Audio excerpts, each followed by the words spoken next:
हमारी आज की समरी किताब हाउ टू अट्रैक्ट मनी है, जिसको डॉक्टर जोसेफ मर्फी ने लिखा है। डॉक्टर मर्फी का मानना है कि हर इंसान इस धरती पर बढ़ने और मानसिक, आध्यात्मिक, स्पिरिचुअली या भौतिकवादी, मटेरियलिस्टिक तरीके से बढ़ने के लिए आया है। एक अबंडेंस से भरी जिंदगी जीने के लिए जितनी वेल्थ जरूरी है, उतनी वेल्थ हम सब डिजर्व करते हैं। इस किताब में हम सीखेंगे कि कैसे पैसा को अपना दोस्त बनाया जा सकता है, वेल्थ को कैसे डेवलप किया जा सकता है, अपनी एबिलिटीज में अपने विश्वास को कैसे बढ़ाया जा सकता है, और हमेशा वो कैसे पाया जा सकता है जो कभी खत्म ना हो। हमारी अमीर बनने की इच्छा एक खुश और अद्भुत जिंदगी जीने की इच्छा है। इसलिए अपने पैसों की सोच को बदलते हैं और फाइनेंशियल सक्सेस या प्रॉस्पेरिटी का मंत्र जाने के लिए ये ऑडियो बुक अंत तक जरूर सुनें। एक आमिर बनने का आपका अधिकार। अमीर बनाना हमारा अधिकार है। हम सब इस धरती पर एक भरपूर जिंदगी जीने, खुश रहने और आजाद रहने के लिए आए हैं। एक खुशहाल जिंदगी जीने लायक पैसा हम सबके पास होना ही चाहिए। हम सबको लक्ष्री या ब्यूटीफुल जिंदगी जीने का पूरा हक है। लोगों के पास पैसा ना होने का सबसे बड़ा करना है, वो पैसे को खराब मांगते हैं। उनका मानना है कि पैसा ही सारी बुराइयों की जड़ है। एक और कारण है लोगों के पैसा न कमाने का, क्योंकि उनको गरीबी अच्छी लगती है और उनकी ऐसी सोच का कारण उनका ऐसा पालन पोषण और अंधविश्वास हो सकता है।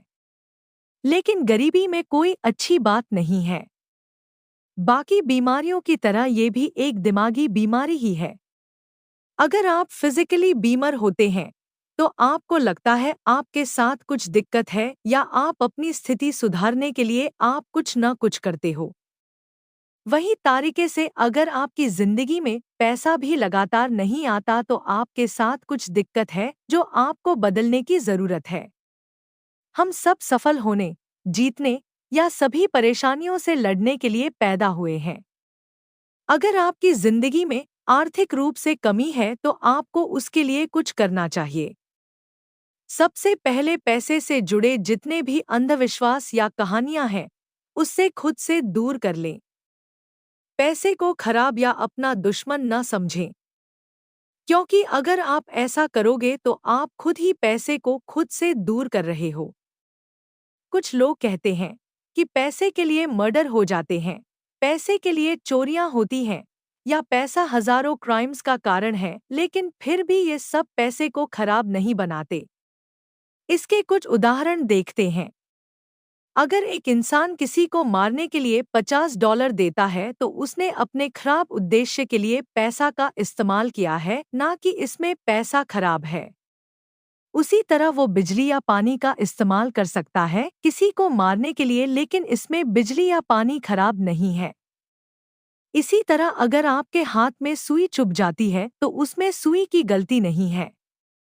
हमें ये पता होना चाहिए कि जिन चीज़ों का इस्तेमाल क्राइम्स में होता है, उसमें चीज़ों का कोई दोष नहीं होता। हमें उन चीज़ों को कैसे इस्तेमाल करते हैं, वो तय करते हैं कि ये हमारे लिए आशीर्वाद होगा या वो हमको नुकसान पहुंचाएंगे। सब कुछ छोड़कर सिर्फ पैसे से प्यार आपको जरूर असंतुलित जीवन दे सकता है। कुछ लोगों को सिर्फ पावर चाहिए और कुछ लोगों को सिर्फ पैसा। अगर आपका दिल सिर्फ पैसे पर आ गया है और बाकी कुछ आपके लिए मैटर नहीं करता तो आपको शायद पैसा तो मिल जाएगा लेकिन बैलेंस लाइफ नहीं मिलेगी। अगर आप अपना सारा समय और एफर्ट सिर्फ एक्सटर्नल चीज या पैसा पाने में ही लगाएंगे तो आपके पास मन की शांति, प्यार, खुशी और परफेक्ट हेल्थ की कमी रह जाएगी। सिर्फ पैसे का प्यार लाइफ में फ्रस्ट्रेशन देता है, निराशा देता है, या यहाँ इस केस में इसको सारी मुसीबतों की जड़ कहा जा सकता है। अगर आपने पैसा कमाने को अपनी लाइफ का एक मात्रक मकसद बनाया है तो आपने लाइफ की सबसे बड़ी गलती की है। आपको ऐसा लगता है कि आपको लाइफ में बस पैसा ही चाहिए, लेकिन अपने बहुत सारे प्रयास के बाद आपको एहसास करते हैं कि आपको सिर्फ पैसा नहीं चाहिए। आपको वास्तव में मन की शांति या प्रचुरता चाहिए? आप पैसे के साथ भी मन की शांति, उत्तम स्वास्थ्य पा सकते हैं। धन भगवान की सुंदरता एवं प्रचुरता का प्रतीक है और इसको इस्तेमाल ऐसे किया जाना चाहिए कि इसका आशीर्वाद हमारे ऊपर हमेशा बना रहे। ये राष्ट्र की इकोनॉमिक हेल्थ का भी सिंबल है। जब बॉडी में हमारा ब्लड सही मात्रा में होता है तो हम हेल्दी होते हैं। ऐसे ही जब पैसा भी हमारी लाइफ में सही मात्रा में होती है तो हम इकोनॉमिकली हेल्दी होते हैं। धनवान होना भी सचेत होने की ही एक दशा है। वैज्ञानिक लोग पैसा या दौलत को समुद्र की लहरों से तुलना करते हैं, जिसका मतलब है वो जाती है लेकिन लौट के भी जरूर आती है। लहरें कभी नहीं रुकी। वही ऐसे ही धन भी नहीं, अगर हम भगवान पर भरोसा बनाए रखें। अगर हम अपने अवचेतन मन को हमेशा धन की आपूर्ति देने के लिए प्रभावित करना चाहते हैं, तो एक तारिका अपना जा सकता है और वो है सबसे पहले अपने मन को शांत करें। आराम करो। ऐसी स्थिति में जाए जहां आप आधी नींद में हो या सोने वाले हो और फिर शांति से खुद से पूछें, हमारे विचार कहाँ से आते हैं? धन कहाँ से आती है? हमें दिमाग कहाँ से मिलता है? इन सवालों के जवाब में आपको एक ही स्रोत के बारे में पता चलेगा, या वो है आध्यात्मिक शक्ति। आप समझ जाओगे कि धन सिर्फ दिमाग की एक दशा यानी अवस्था है। एक वाक्यांश को धीरे धीरे 4 से 5 बार दिन में रिपीट करें। विशेष रूप से सोने से पहले, मनी मेरी जिंदगी में हमेशा बह रही है और एक दिव्य शक्ति मेरे ऊपर हमेशा प्रेजेंट होती है। अगर आप इसे रोज दोहराएंगे तो पैसे का आइडिया आपके दिमाग में अंदर तक उतर जाएगा और आप वेल्थ कॉन्शियस बन जाएंगे। इसका दोहराव बस यांत्रिक रूप से दोहराने से कुछ नहीं होगा। आपको इसको बोलते हुए महसूस करना होगा। 2. दिमागी स्तर पर स्वीकार करना। जो लोग आर्थिक रूप से कमजोर होते हैं, उनको शुरू में ऐसे बयानों से कुछ मदद नहीं मिलती, जैसी कि मैं स्वस्थ हूँ, मैं समृद्ध हूँ, मैं सफल हूँ। ऐसे स्टेटमेंट्स कंडीशंस को और ज्यादा खराब कर देते हैं। इसका कारण है कि सबकॉन्शियस माइंड सिर्फ वो ही स्वीकार करता है जो आइडिया और फीलिंग डोमिनेंट यानी दिमाग में हवा होती है। जब वो बोलते हैं कि मैं समृद्ध हूँ, तो उनके अंदर कमी यानी अनुभव की भावना ज्यादा मजबूत होती है, ना कि समृद्ध होने की। इसलिए वो खुद से बात करते हैं कि मैं समृद्ध नहीं हूँ, मैं तो गरीब हूँ। कमी की भावना इतनी मजबूत होने से पुष्टि भी कमी को ही बढ़ावा देती है। इसको दूर करने के लिए बिगिनर्स को वो अफर्म करना चाहिए जो कॉन्शियस या सबकॉन्शियस माइंड एक्सेप्ट या सहमत करें। उसके बाद दिमाग में कोई विरोधाभास नहीं होगा। हमारा अवचेतन मन हमारी भावनाओं, हमारे विश्वासों और दृढ़ विश्वास को जैसा है वैसा स्वीकार कर लेगा। हम अपने अवचेतन मन को इस बात की पुष्टि करता है कि मैं व्यस्त रख सकता हूँ, जैसे मैं हर रोज समृद्ध हो रहा हूँ, मेरी दौलत या ज्ञान साथ में बढ़ रही है, मैं फाइनेंशियली आगे बढ़ रहा हूँ। इस तरह की पुष्टि मन में संघर्ष पैदा नहीं करेगा। उदाहरण के लिए, अगर किसी सेल्समैन के पास सिर्फ 10 सेंट्स है, तो वो आसानी से मान सकते हैं कि उसके पास अगले दिन ज्यादा आ सकते हैं। उसके दिमाग में ऐसा कुछ नहीं आता कि वो अगले दिन भी पैसा नहीं काम सकता। वो ऐसे बयानों में उपयोग कर सकता है, मेरी बिक्री हर दिन बढ़ रही है। उसका ये बयान मानसिक रूप से स्वीकार्य होगा, जो उसे वो परिणाम देगा जो वो चाहता है। लेकिन तब भी सच होगा जब वो सोचेगा, बोलेगा या उसे अनुभव करेगा कि भगवान के पास धन की कोई कमी नहीं है। इंसान 3 विचार पर काम करके बेहतरीन परिणाम पा सकते हैं, या वो है स्वास्थ्य, धन और सफलता। 1. स्वास्थ्य भगवान की एक गुणवत्ता है। 2. धन भगवान की है जो कभी खत्म नहीं होगी। 3. सफलता भी भगवान की है क्योंकि भगवान हर चीज में सफल होते हैं। एक तरीका है जिससे अद्भुत परिणाम पाए जा सकते हैं, और वो है शीशे के आगे खड़े हो जाएं और 5 से 10 मिनट तक दोहराएं। स्वास्थ्य, धन और सफलता। अफर्मेशंस जैसे मैं स्वस्थ हूँ या मैं सफल हूँ बोलने की जरूरत नहीं है, क्योंकि ये अफर्मेशन मन में भ्रम पैदा करना करती हैं। लेकिन सिर्फ स्वास्थ्य, धन या सफलता दोहराने से बहुत अच्छे परिणाम मिलते हैं। डॉक्टर मर्फी का कहना है कि धन हमारे दिमाग में होती है, और वो इसका एक उदाहरण भी देते हैं। एक युवा लड़का था ऑस्ट्रेलिया का जो डॉक्टर बनाना चाहता था, लेकिन ना तो उसके पास पैसे या ना ही कोई डिग्री थी। अपने खर्चों के लिए वो एक डॉक्टर का कार्यालय साफ करता था, कांच साफ करता है या मरम्मत भी करता था। हर रात जब वो सोने जाता तो वो कल्पना करता था, एक वॉल पर डिप्लोमा लगा था जिसमें बोल्ड लेटर्स में उसका नाम लिखा था। वो मेडिकल बिल्डिंग में दीवार पर लगे डिप्लोमा साफ करता था, उसके लिए ये कल्पना करना मुश्किल नहीं था। ऐसा उसे कुछ महीनों तक अनुसरण किया। कुछ समय बाद हमें परिणाम मिलने शुरू हो जाते हैं। एक डॉक्टर को वो लड़का पसंद आया और उस डॉक्टर ने उस लड़के को अपने पास ट्रेनिंग पर रखा लिया या उसे कुछ चीज़ों की ट्रेनिंग दी। डॉक्टर ने उसे अपने खर्चे पर हाई स्कूल और फिर कॉलेज भी भेजा। ये लड़का आगे चलकर कनाडा का एक बहुत बड़ा डॉक्टर बना। उसके दिमाग में बिल्कुल स्पष्ट छवि, इमेज थी जो उसे चाहिए था। उसके पास सपना था क्योंकि उसकी दौलत उसके दिमाग में थी। वो ऐसा सोच सकता था कि मेरे पास तो डिग्री नहीं है, पैसा नहीं है, संसाधन नहीं है, और ऐसा सोचने से उसका सपना शुरू होने से पहले ही खत्म हो जाता है। उसकी दौलत उसके विचार में थी या खुद की आध्यात्मिक शक्ति को इस्तेमाल करने में थी, जिसने उसे और सफल बनाया। डॉक्टर मर्फी का कहना है कि हम जो भी करते हैं वो हमारे आंतरिक विचार, भावनाएं या दृढ़ विश्वास का जवाब होता है। हमारे सारे बाहरी कार्रवाई हमारे मन के आंतरिक आंदोलनों को पालन करते हैं। वो अपना खुद का उदाहरण भी देते हैं या बताते हैं कि वो इमेजिन करते हैं। उनकी एक प्रसिद्ध किताब मैजिक ऑफ फेथ का अनुवाद फ्रेंच में हो रहा है, जैसे उनका सपना था। कुछ हफ्ते तक हर रात को सोने से पहले वो खुद को मैजिक ऑफ फेथ किताब का फ्रेंच एडिशन पढ़ते हुए कल्पना करते थे। 1954 में क्रिसमस से ठीक पहले पेरिस के एक प्रमुख प्रकाशक का एक पत्र उन्हें मिला जिसमें उनकी किताब मैजिक ऑफ फेथ को फ्रेंच में ट्रांसलेट करने और सारी फ्रेंच स्पीकिंग कंट्रीज में प्रमोट करने की इजाज़त मांगी गई थी।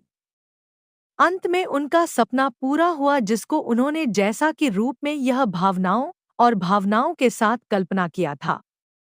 अगर हमने समझा लिया कि हमारा दिमाग कैसे काम करता है तो हमारे साथ अच्छा ही होगा। सोचना और महसूस करना हमारी नियति होती है। चेतना के ठीक से हम सब कुछ पा सकते हैं। स्वास्थ्य की चेतना हमें स्वास्थ्य देती है और धन की चेतना हमें धन देती है। अगर आप अपने दोस्तों को बताते हैं कि आप एक नया बिजनेस स्टार्ट करने वाले हो तो हो सकता है वो आपको बहुत सारे कारण देगा कि आप कैसे विफल हो सकते हैं। वो आपके दिमाग में विफल होने का डर भी पैदा कर सकता है। लेकिन जब आप जागरूक हो जाते हैं आध्यात्मिक शक्ति के बारे में मेरे जो आपके विचारों का जवाब करता है, तो आप दुनिया के सारे रिजेक्शंस को अवॉइड कर देते हैं और आपको पता होता है कि सफल होने के लिए सारी शक्ति या ज्ञान आपके पास है। कुछ लोग हमेशा दूसरे लोगों के बारे में बात करते हैं कि कैसे दूसरे लोगों ने चोरी, बेईमानी या ठगी से पैसा कमाया है। जो लोग ऐसे बात करते हैं वो ज्यादा आर्थिक समस्याएं या शारीरिक बीमारी से घिरे होते हैं। शायद उनके साथ के लोग जिंदगी में ज्यादा सक्सेसफुल हो गए या ये लोग पीछे रह गए, इसलिए ये लोग अब उन सब लोगों से जलते हैं। कई जगह ये ही उनके पतन का कारण होता है। दूसरे लोगों के बारे में नकारात्मक सोचने या उनके पैसे को देखने से वो अपना खुद की दौलत भी खत्म कर लेते हैं। एक हाथ पर वो ज्यादा पैसे के लिए प्रार्थना करते हैं और दूसरे हाथ पर वो दूसरे पैसे के लिए निंदा करते हैं। हमको हमेशा दूसरे को आशीर्वाद देना चाहिए। उनकी सफलता में खुश होना चाहिए। जब आप ऐसा करते हो तो आप खुद को ही आशीर्वाद दे रहे होते हो। अब आप किसी एक ऐसे इंसान के बारे में सोच रहे होंगे जिसने दूसरे को धोखा देकर या बेईमानी से दूसरों का आर्थिक रूप से फायदा उठाया हो। इसका जवाब सिंपल है। जब हम किसी के साथ धोखा करते हैं, चीटिंग करते हैं या फ्रॉड करते हैं तो असल में हम अपने साथ ही वही कर रहे होते हैं। असल में हम अपने आप को चोट पहुंचा रहे हैं। हमें नुकसान बहुत तरीके से हो सकता है, जैसे कि हेल्थ में लॉस, मन की शांति चली जाना, बीमारी या बिजनेस में नुकसान। जरूरी नहीं है कि नुकसान हमेशा पैसे का ही हो। आप दूसरे को नुकसान पहुंचाए बिना भी अमीर या समृद्ध बन सकते हैं। कुछ लोग हमेशा अपने आप से चोरी कर रहे होते हैं, स्वास्थ्य, खुशी, आनंद या प्रेरणा की चोरी। कुछ लोगों को लगता है उन्हें कभी चोरी नहीं कि, लेकिन ये सच नहीं है। जब भी हम किसी से जलते हैं, उसका बुरा सोचते हैं या उनकी दौलत या सफलता को मन ही मन कोसते हैं, तो असल में ये खुद से ही चोरी करने जैसा है। अगर आपकी संस्था में कोई प्रमोट होता है तो उसकी खुशी में खुश होना चाहिए। उसे मन से बधाई दें। अगर किसी के उम्र बढ़ने से आप गुस्सा या नाराज हो तो अपना खुद का नुकसान कर रहे हो। अपने घर, बिजनेस या बाकी चीजों के लिए ये प्रार्थना डेली यूज करें। लॉर्ड वो शक्ति है जो सब जगह प्रेजेंट है और वही डिसाइड करता है कि सूरज कब उगेगा और कब ढलेगा। उनकी नज़र हमेशा हमारे बिजनेस, हमारे घर पर है और हर उन चीजों पर है जो हमारी है। आप सबको अपनी समस्याओं का समाधान अपने अंदर ढूंढना चाहिए। अगर आपको फाइनेंशियल प्रॉब्लम है तो सोने से पहले ये प्रार्थना हमेशा रिपीट करें। अब मैं आराम से सोऊंगा। मैंने सब कुछ भगवान पर छोड़ दिया है क्योंकि भगवान के पास सारे जवाब हैं। जैसे ही सुबह सूरज उगेगा, मुझे मेरे जवाब मिल जाएंगे क्योंकि सूर्य कभी उदय कभी असफल नहीं होता। फिर सोने जाएं। आने वाले उजाले के लिए प्रार्थना करें। हर रात अपनी नींद को बहुत अच्छी बनाएं। गरीबी में जब आप भूखे होते हो तो आप खाना ढूंढते हो। जब आप परेशान होते हो तो शांति चाहते हो। जब आप कमजोर होते हो तो ताकत ढूंढते हो। आपकी समृद्धि की चाहत भी एक भगवान की ही आवाज है जो आपको बोलती है कि बहुतायत आपकी है। इसको अपनी हर रोज की प्रार्थना में जरूर बोले। भगवान ही सारी शक्तियों का जरिया है। भगवान की शक्तियां ही मेरी शक्तियां हैं। मैं हमेशा अपनी सच्ची वर्थ के लिए सचेत रहता हूँ। मैं अपने टैलेंट्स को यूज करके अमेजिंग रिजल्ट्स पा सकता हूँ। भगवान को धन्यवाद। 3 आमिर बनने का रास्ता। वेल्थ हमारे दिमाग में होती है।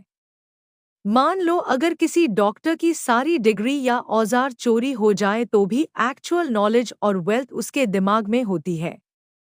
वो अभी भी लोगों का इलाज कर सकता है। बस उसके डॉक्टर के पढ़ाई के सिंबल्स चोरी हो गए हैं।